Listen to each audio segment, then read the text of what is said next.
El momento estaba maduro para la reforma, pues a propósito de este tema de la verdadera ordenación de la Iglesia cristiana en Europa, se había agitado multitud de cuestiones difíciles. ¿Era la Iglesia, como proclamaban los Fraticelli, la Gran Babilonia y el Papa el verdadero anticristo? ¿Estuvieron los apóstoles, como afirmaban los franciscanos en Perugia 1322, totalmente desposeídos de bienes terrenos, y el vicario de Cristo debía marchar por la misma senda de santa piedad?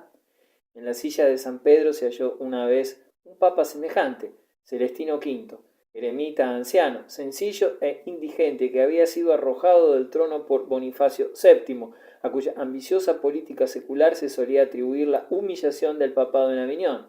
Para los apasionados idealistas de Italia, Celestino era el modelo para todo lo bueno, como Aviñón lo era de todo lo malo, que ocurría en la Iglesia cristiana. Aquellos hombres sencillos no comprendían que las instituciones tienen su valor y necesitan para mantenerse de dinero y prudencia. En la Iglesia han tenido cabida siempre los idealistas y los místicos, y el hecho de que en el siglo XIV místicos como Eckhart y Juan Tauler se conformasen con su disciplina, aunque rechazasen sus métodos, ha sido alegado como prueba de la profundidad del espíritu católico. Pero fuera de la Iglesia, y a pesar de que la Inquisición trabajaba sin piedad, florecían en abundancia las herejías, fruto del temperamento puritano y místico, como diferentes formas y colores: cátaros en Córcega y en Bosnia, valdenses en los valles alpinos y en las regiones montañosas de Nápoles y Sicilia, begardos en Alemania, pero de acuerdo en su oposición a la pompa y ambición de la sede papal, así como a sus sacramentos y ceremonias, como la pretensión que alegaba el sacerdocio a una especial autoridad divina.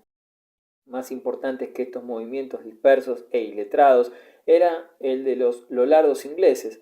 Este consistía en una protesta contra todo el sistema de la enseñanza y las prácticas de la Iglesia medieval, que había sido lanzado por un gran teólogo y que en sus comienzos y durante la formación lo había apoyado la influencia de Oxford, entonces la universidad más libre y poderosa de Europa, y que, a pesar de su fuerza de atracción poco sentimental al espíritu científico, llevaba un sencillo mensaje a los corazones de los humildes, junto con la promesa inteligible para todos de una sociedad regenerada.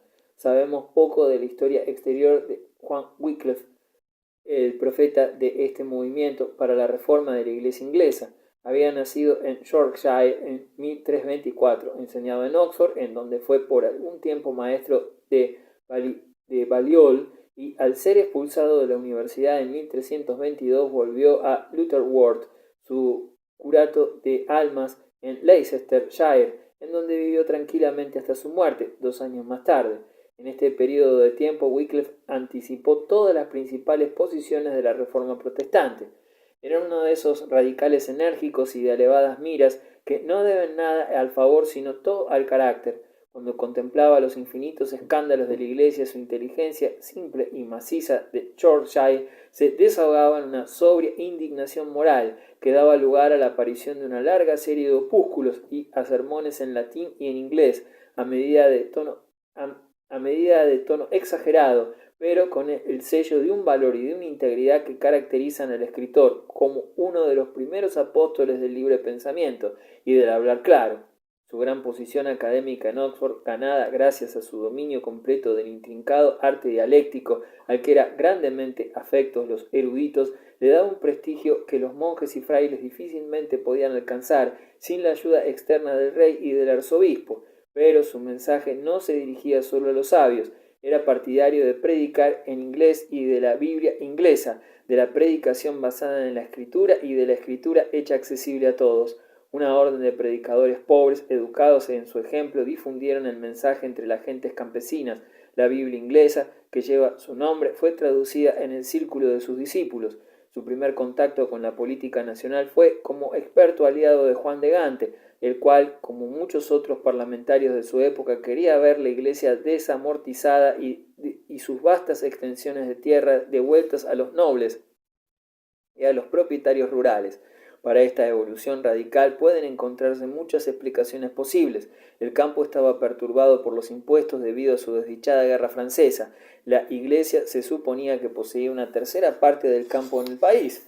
Muchos de los más pingües beneficios estaban regidos por el odioso sistema de las provisiones y contrariamente a la ley, concedidos de acuerdo el rey y el papa a italianos no residentes. Gran parte de su riqueza era enviada fuera del país a causa de los impuestos papales.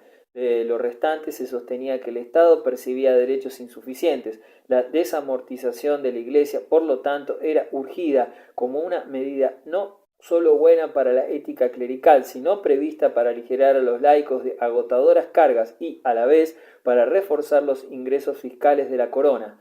Wycliffe estaba de acuerdo con estos argumentos, basados en la conveniencia nacional. Sus ideas, que eran las de un erastiano inglés patriótico, se oponía vivamente a la teoría cosmopolita de la Iglesia medieval.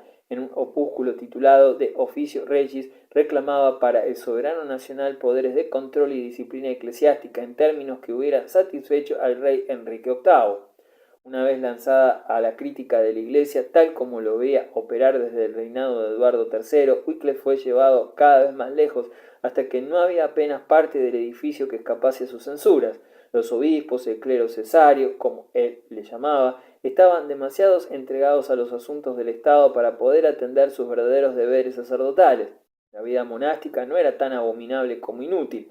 Los frailes relajaban el tono general de la Iglesia, vendiendo las indulgencias que perdonaban los pecados, lo mismo que con su estilo de predicación vacío y sensacional. Después de denunciar las ocupaciones seculares del episcopado, pasó fácilmente a condenar la misma prelacía y a abogar por una forma de gobierno de la Iglesia que difería muy poco de la que luego se llamó presbiterianismo. Apelaba a la autoridad de la Escritura, de la autoridad de la Iglesia, y al final lanzó un ataque al misterio central de la fe católica. En un interesante tratado de civil dominio, Wycliffe arguye con una lógica impregnada de concepciones feudales que el dominio o poder se funda en la gracia, o en el lenguaje llano, que el derecho a ejercer cualquier forma de autoridad se funda en la virtud y que desaparece cuando ésta no existe. Estas premisas deducía que un sacerdote indigno no podía administrar los sacramentos, que la autoridad papal le pertenecía solo en tanto que se mostraba poseído de la gracia de Dios, y que las pretensiones fundadas en la jerarquía eclesiástica como institución que tenía una propia sustantividad no tenía valor alguno. Se habrá podido ver que la idea de la Iglesia cristiana que Wycliffe se había formado poco a poco por sí mismo estaba en violenta contradicción con el ambiente de creencias y de prácticas en que había nacido. No era protestante en el propio sentido de la palabra, ya que Wycliffe conservaba su fe en el purgatorio y no negaba a la Virgen Madre un lugar especial en la veneración de la humanidad, pero por su repudio del papado y del episcopado, por su apelación a la autoridad suprema de la Escritura, por negar el milagro de la misa y las pretensiones especiales del clero de estar dotado de poder espiritual, así como por el desprecio racionalista con que trataba prácticas establecidas como la confesión obligatoria y los sufragios por los difuntos, las peregrinaciones y el culto de las reliquias, la doctrina de Wycliffe no se distingue de la de los teólogos puritanos del siglo XVII. Además, en las partes meridionales y más civilizadas de Inglaterra esta doctrina se había hecho popular. La ortodoxia predominaba todavía, pero siempre desde la conquista normanda se había manifestado en el pueblo inglés una obstinada tendencia al anticlericalismo. Las enseñanzas de Wycliffe estaban en armonía con esta nota de carácter nacional. Así debemos explicar el hecho de que el lollardismo sobrevino a la condenación y a la muerte de su fundador y perduró hasta que, después de la persecución de la época lancasteriana, con la pérdida de Oxford, que pronto fue recuperado para los ortodoxos y que, una vez sucedido esto, fue mantenido sujeto con mano de hierro, el movimiento quedó privado del carácter erudito que había tenido en un principio y se convirtió en una religión de hombres y mujeres humildes y analfabetos que se reunían en secreto para meditar las sagradas escrituras o para escuchar la voz de un predicador ambulante, pero como tal religión persistió hasta el siglo XVI, en que quedó absorbido en la marea de la Reforma protestante. Lo encontramos vivo en Londres y en Anglia Oriental, entre los miserables carboneros de los bosques de hayas y en las poblaciones rurales y en las aldeas del oeste. Aunque todavía no existía la imprenta para multiplicar los ejemplares de la Biblia o los opúsculos y sermones de Wycliffe, aunque su copia implicaba un largo proceso y que la posesión de dichas copias podía llevar a una muerte cruel, los lollardos ingleses continuaron insumisos, transmitiéndose de padres a hijos la tradición de su sencilla fe cristiana y venerando la memoria de sus heroicos mártires. Podemos sospechar que por cada uno de los miembros devotos de esta comunión proscripta había centenares de personas de temperamento más flexible y fácil de acomodar, quienes, con todo y haber hecho las paces con el orden establecido, habían dejado, desde luego, desde largo tiempo de prestarle una verdadera adhesión. Los ingleses son una raza que se mueve lentamente. Que en el siglo XVI se moviesen tan deprisa y que llegasen tan lejos se debe al hecho de que por primera vez desde la conversión de la isla al cristianismo había sido ofrecida por Wycliffe una alternativa a la fe de Roma, y que ésta, resultado en su esencia congénita con el temperamento nacional, había encontrado adherentes en muchas clases de la sociedad. Esta es la justificación de que se pueda afirmar que la reforma protestante en Inglaterra no procede de raíces alemanas, sino que es una planta nativa. Es preciso ahora tener en cuenta la consecuencia más importante de este movimiento inglés. El reino de Bohemia era habitado por un pueblo eslavo que había recibido el cristianismo por primera vez de una fuente oriental y eslava, pero que luego, al caer bajo la influencia alemana, se vio obligado a aceptar la disciplina de la Iglesia romana.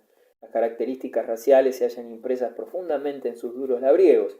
El checo, al hacerse católico romano, conservó, con el misticismo y la excitabilidad del eslavo, la aversión al temperamento teutónico que persiste en los hombres de aquella sangre. La Iglesia romana, extranjera en sí misma y abierta por causa de su pompa a la crítica del pueblo sencillo, no se hacía más aceptable para ellos al asociarse con los alemanes.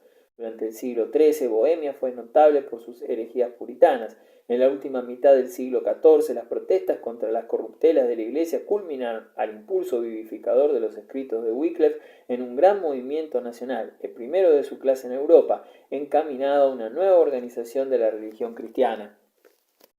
En el siglo XIII apenas se hubieran tomado en consideración las conmociones interiores de un país pequeño y oscuro en los conflictos de Europa, pero la dinastía nativa de los Lídas se extinguió en 1306 y se abrió una nueva era para Bohemia con el advenimiento de una dinastía extranjera.